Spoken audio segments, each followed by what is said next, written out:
आज पूरे भारतवर्ष में इस रैली से ये संदेश जा रहा है कि पूरे भारतवर्ष में जो एक संवैधानिक सुधार होना चाहिए। उपेंद्र कुशवाहा की एक विशेषता रही है, एक उनकी एक यूएसपी रही है कि वो हमेशा ऐसे ऐसे मुद्दों को राजनीति में लेकर आते हैं जिन मुद्दों के प्रति लोगों का ध्यान ही नहीं जाता है। आज तक बिहार किस प्रकार की रैलियों को देखते आया है? कौन सी रैलियां बिहार में होती रही हैं? लाठी भजावन, तेल पिलावन, ऐसी ऐसी रैलियां होती थी। तो उपेंद्र कुशवाहा ने आज की रैली से यह स्थापित किया है कि यह गौतम बुद्ध की धरती आज भी उतनी ही बौद्धिक थी जितनी कल है। प्रत्येक 10 वर्ष पे जनगणना होगी और जनगणना के बाद जो सीटों का समायोजन किया जाएगा, यानी जनगणना में जो सीटें बढ़ जाएगी उस बढ़ी हुई सीटों के अनुसार सीटें बढ़ाई जाएंगी। नहीं मिला है। अनुच्छेद 82 ये कहता है कि 10 लाख की जनसंख्या पर एक प्रतिनिधि होंगे, यानी एक लोकसभा सांसद को उतने संसाधन मिलेंगे जितने से वो 10 लाख लोगों के लिए काम कर सकता है। आज बिहार में 31 लाख लोगों का प्रतिनिधित्व कर रहा है एक सांसद। अब बताइए उतने संसाधन में वो कैसे 31 लाख लोगों का प्रतिनिधित्व कर पाएगा? संवैधानिक अधिकार परिसीमन सुधार महारैली का आज देखिए पटना के मिलर हाई स्कूल ग्राउंड में आयोजन किया गया है। आरएलएम पार्टी के द्वारा इसको लेकर देखिए हजारों की संख्या में बिहार के अनेकों कोने से लोग पहुंचे हैं और ऐसे में देखिए कहीं ना कहीं सुधार की बात रालोमो कर रही है। इस वक्त हमारे साथ बात करने के लिए रालोमो के प्रवक्ता रंजीश कुमार हैं, जुड़ेंगे, बात करेंगे। रंजीश जी, क्या कहेंगे? ये परिसीमन सुधार जो रैली निकाली गई इसको लेकर क्या कहिएगा? पहले तो आपको बहुत बहुत धन्यवाद और आपके पूरे दर्शकों को बहुत आभार।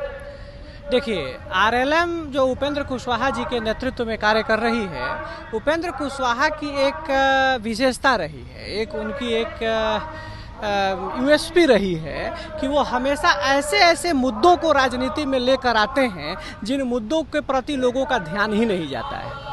आज तक बिहार किस प्रकार की रैलियों को देखते आया है? कौन सी रैलियां बिहार में होती रही हैं? लाठी भजावन, तेल पिलावन, ऐसी ऐसी रैलियां होती थी। तो उपेंद्र कुशवाहा ने आज की रैली से यह स्थापित किया है कि यह गौतम बुद्ध की धरती आज भी उतनी ही बौद्धिक थी जितनी कल है।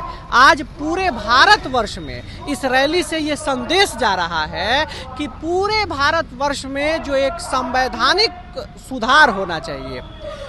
इसके लिए मैं थोड़ा सा आपको इतिहास में ले जाऊंगा। संविधान के प्रावधानों को समझिए तो संविधान का एक आर्टिकल है, आर्टिकल 82, जो इस बात की व्यवस्था करता है कि प्रत्येक 10 वर्ष पे जनगणना होगी और जनगणना के बाद जो सीटों का समायोजन किया जाएगा, यानी जनगणना में जो सीटें बढ़ जाएगी उस बढ़ी हुई सीटों के अनुसार सीटें बढ़ाई जाएंगी। क्योंकि संविधान सभा ने यह तय किया था कि प्रत्येक 10 लाख की आबादी पर एक सीट होनी चाहिए। आज आपको जानकारी होगी कि बिहार और हिंदी पट्टी जो राज्य हैं, इन राज्यों का एक सांसद 31 लाख लोगों का प्रतिनिधित्व करता है। अब आप सोच के देखिए ये कितना बड़ा इनजस्टिस है, कितना बड़ा अन्याय है। 42वें संविधान संशोधन से कांग्रेस की सरकार ने इसे 25 वर्षों के लिए स्थगित कर दिया था, क्योंकि 1951 में, 1961 में और 1971 में ये परिसीमन हुआ। 1976 में 42वां संविधान संशोधन हुआ और उस संशोधन से कांग्रेस ने इसको 25 वर्ष के लिए स्थगित कर दिया। 2001 में पुनः यह 25 वर्ष के लिए स्थगित हो गया 84वें संविधान संशोधन से। वो 50 वर्ष की अवधि इस 2026 में पूरी हो रही है। हमारी पार्टी का, हमारे नेता माननीय उपेंद्र कुशवाहा का ये मांग है कि भाई बिहार के साथ जो इतने लंबे दिनों से अन्याय हो रहा है, इस अन्याय को दूर किया जाए और हमें जनसंख्या के अनुपात में संविधान सभा की संकल्पनाओं के अनुरूप हमें संसद में प्रतिनिधित्व दिया जाए। क्या अधिकार नहीं मिला है? संवैधानिक अधिकार की आप लोग बात कर रहे हैं, क्या अधिकार लोगों को नहीं मिला? हाँ, नहीं मिला है। अनुच्छेद 82 ये कहता है कि 10 लाख की जनसंख्या पर एक प्रतिनिधि होंगे, यानी एक लोकसभा सांसद को उतने संसाधन मिलेंगे जितने से वो 10 लाख लोगों के लिए काम कर सकता है। आज बिहार में 31 लाख लोगों का प्रतिनिधित्व कर रहा है एक सांसद। अब बताइए उतने संसाधन में वो कैसे 31 लाख लोगों का प्रतिनिधित्व कर पाएगा? ये अधिकारों का एकदम से उल्लंघन है। और ये मांग है कि 2026 में जो ड्यू है हमारा परिसीमन, उसको परिसीमन कराया जाए और उस परिसीमन कराकर हमारी जनसंख्या के अनुरूप हमें सीटें दी जाएं।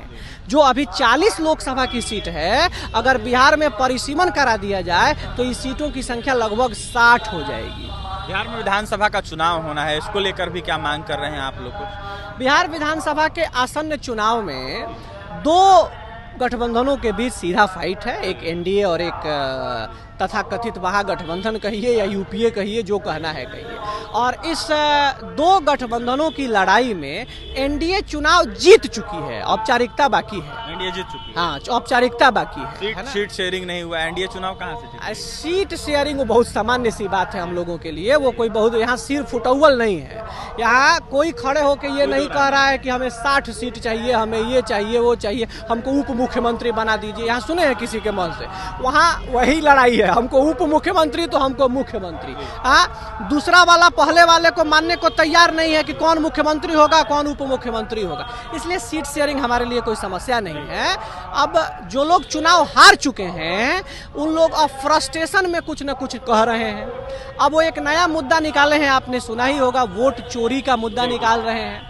तो ईवीएम से अब थक गए, ईवीएम पर ठीकरा फोड़ते फोड़ते थक गए। अब पूरे देश की जनता ये जान गई कि ईवीएम की बात गलत है, तो अब उन्होंने एक नया बहाना ढूंढना शुरू किया है कि हम अपने हार का ठीकरा किस चीज पे फोड़ेंगे। तो चुनाव के बाद कह तो सकेंगे ना कि वोट चोरी करके चुनाव जीते। सवाल रहेगा आपसे, विपक्ष वाले ने कल आरोप लगाया जिस तरीके से बिहार बंद का ऐलान किया गया था एनडीए के द्वारा कि गुंडागर्दी पे उतारू हो गए हैं एनडीए वाले लोग। ये गुंडागर्दी नहीं है, ये जंगल राज के जो राजकुमार लोग हैं उन राजकुमारों को एक मैसेज था, एक संदेश था कि आप जो चाहें वो नहीं बोल सकते हैं, आप जो चाहें वो नहीं कह सकते हैं। आप हमारे नेता, विश्व के सर्वाधिक लोकप्रिय नेता आदरणीय प्रधानमंत्री नरेंद्र मोदी जी की मां को गाली दे देंगे और हम चुप बैठे रहेंगे। लोग तो कह रहे हैं कि भाजपा के ही वो लोग थे जिन्होंने गाली दिया। अब बताइए, तो महाफर्जी बात है।